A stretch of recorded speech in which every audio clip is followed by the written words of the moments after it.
salli ala sayyidina Muhammadin al-Fatihi lima ughliqa wal khatimi lima sabaqa nasiril haqqi bil haqqi wal hadi ila siratikal mustaqim wa ala alihi wa sahbihi haqqa qadrihi wa miqdarihil azim. Bismillahirrahmanirrahim. Sekarang kita satu laginya Bahjatul Wasil summa syarra'a fil usuluddin. Setelah muqaddimah, Syekh Nawawi mengatakan lalu berlanjut kepada pokok pembahasan kita. Pertama yang dibahas adalah rukun Islam. Rukun itu tiang. Suatu bangunan tuh kalau nggak ada tiangnya nggak bakal berdiri, ibaratnya begitu. Maka rukun tiangnya Islam itu bisa tegak berdiri pada diri seseorang benar-benar keislamannya ada. Eta lamun rukun ieu aya. Pondasinya itu ada, rukun itu pondasi. Kita nggak bisa ngebangun kalau nggak pakai pondasi. Khamsatun itu 5 atau disebut qawaidul Islam. Kalau kata Syekh Muhyiddin Ibn Arabi, qawaidul Islam itu kaidah patokan dalam agama Islam itu 5. Pertama katanya ma'rifatul ma'bud, mengetahui siapa yang kita sembah. Harus tahu Allah. Bukan tahu pernah ngelihat gitu, bukan. Harus tahu. Wal qanaah bil mawjud, menerima atas apa yang ada katanya. Wal wukuf alal hudud, dan diam di atas batas-batas, jangan keluar batas. Kata Allah ini haram, jangan. Jadi masih dalam batas. Wal wafa bil uhud, dan harus memenuhi janji. Wasabru alal mafqud, dan sabar atas apa yang telah hilang. Jadi bahasa Ibnu Arabi, qawaid Islam itu 5. Ini bukan rukun Islam seperti yang biasa kita kenal ya. Tapi maksudnya eta.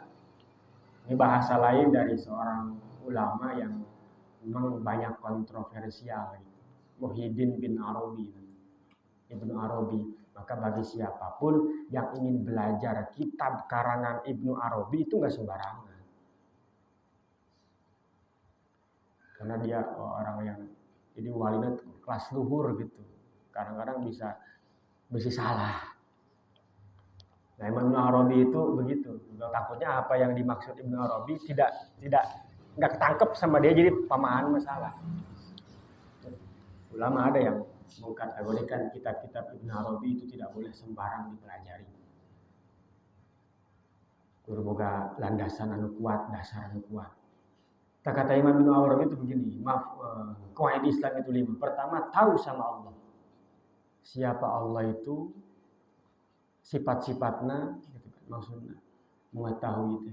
Makanya rukun karena takat tauhidan, wujud kidambako tuh, kita kudu kuat. Wal qanaah bil mawjud, dan harus qanaah, kalau menerima apa adanya. Dan nunggu dibere. Apa yang sudah ada terima. Kalau itu baik syukuri, kalau itu jelek robah gitu maksudnya. Lain narima berarti pan sia maling ya yang qanaah pan istitahu Allah gitu. Kehendak Allah, bukan itu maksudnya. Maksudnya kalau itu baik syukuri, kalau itu jelek rubah. Dalam segi kelakuan ya. Kalau dalam segi fisik kayak harta atau apa itu terima apa yang ada. Lain bung leuwih, tapi tarima kan, mau nang leuwih anu aya itu tarima. Cara mendapatkan nikmat yang lebih itu terima dulu yang ada, nanti dapat lagi.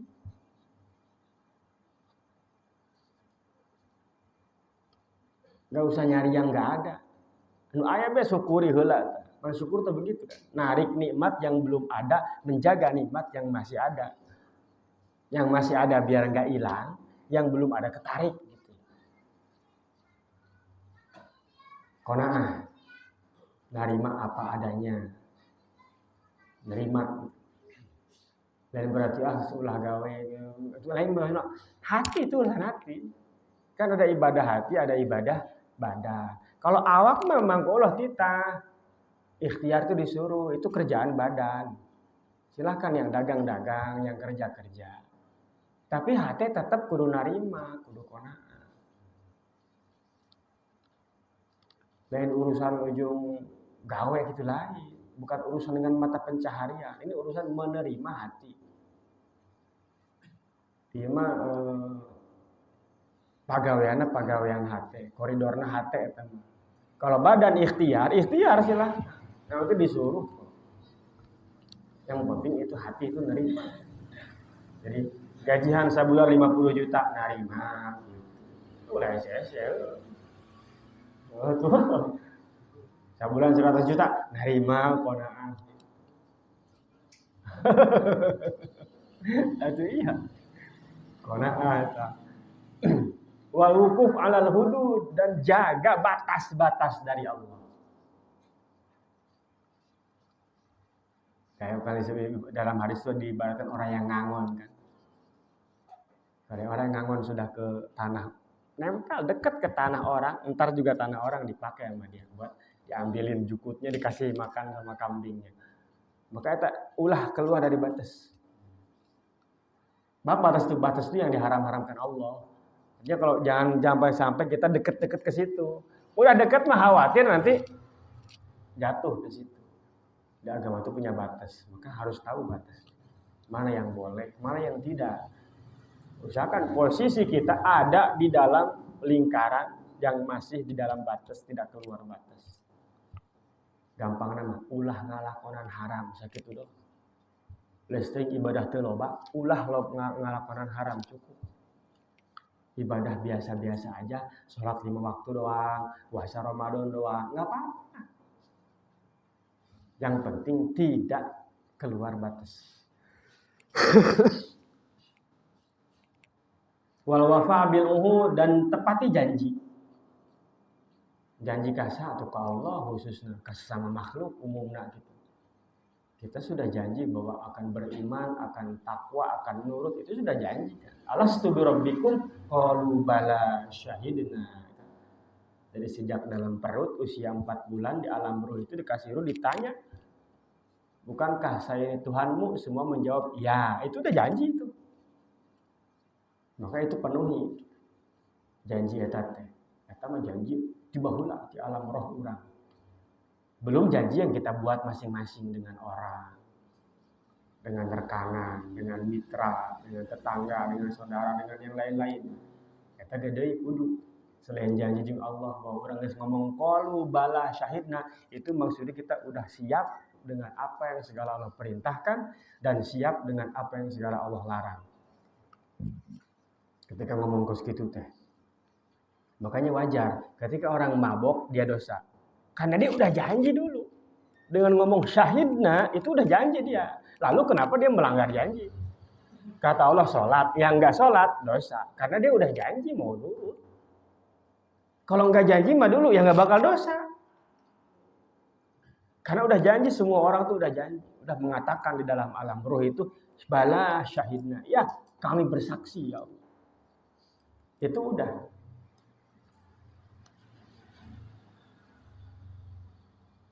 Maka begitu lahir diingatkan untuk beriman kepada Allah. Itu sebenarnya buat ngembaliin lagi doang. Ngingetkeun, besi teu inget tak keur di alam ruh teh teu inget, begitu geus lahir ke alam dunia ceuli di azana. Ayo di pagahan salat, pagahan iman, pagahan naon. Eta supaya untuk kembali aja. Karena janji anu keur baheula dijerobotkeun teh di alam roh. Wasobri alal mafku dan sabar katanya atas apa yang telah hilang. Geus baik. Yang sudah lenyap. Kita kudu diceungceurikan teuing, sabar atas yang telah hilang. Jalamun moal eueuh nu leungit moal aya mun eueuh nu leungit moal aya datang. Moal. Coba eta orang gajian ya sebulan 4 juta, dan dompet ulah kaluarkeun nepi ka bulan hareup, moal menang deui. Moal. Harus ada yang keluar untuk ada yang masuk. Kan dompetnya geus gede kieu, geus pinuh. Nya ka mana wadahna tuh? Wadahna nya maka ieu kosongkeun heula. Kosongkeun ke asup deui gitu. Beuteung urang geus pinuh ye. Moal ieu sadua ngawadahan deui moal. Kudu anu keluar, entah itu keluar misalkan KWC atau keluar jadi darah, jadi daging, jadi nutrisi, kan, diserap oleh badan, kosong lagi, masuk lagi. Ulah disangka keluar isi ulang, ulah disangka keluar teh masuk kapodolkeun kabeh lain maksudna. Kan jadi daging, jadi nutrisi itu kan udah terserap habis lagi nih, cadangan dalam perut habis, masuk lagi. Kalau enggak mah enggak bisa. Kudu anu keluar, anu masuk. Harus ada yang diberikan agar kita mendapatkan. Enggak bisa orang mendapatkan, terus enggak memberi itu enggak bisa. Wadahna ke.